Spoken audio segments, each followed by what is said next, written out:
Cuba is a beautiful Caribbean island 90 miles off the coast of Florida, less than an hour by plane from the world's largest consumer economy. And yet, roughly 90% of its population lives in poverty.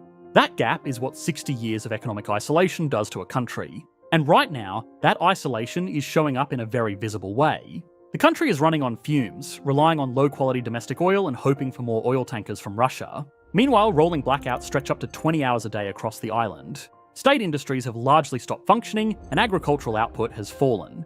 The economy is on track to shrink by around 15% relative to pre-crisis levels. And between 2020 and 2024, Cuba's population shrank by roughly 1 in 8 people, driven largely by a historic wave of emigration.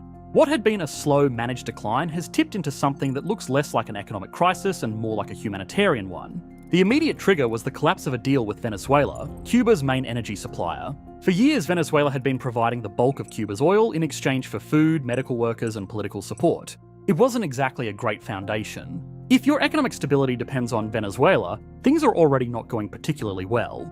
But even a house of cards can remain standing, right up until someone pulls the table from underneath it. And that happened just a few months ago when the Trump administration decided to deal with the Venezuela question somewhat more directly. US forces arrested Maduro in Caracas, and under direct US pressure, the Venezuelan oil shipments to Cuba stopped almost immediately. Mexico's state oil company stepped in to cover the gap, but it pulled back after Trump introduced punitive tariffs for suppliers, effectively blocking Cuba from receiving oil imports from anyone.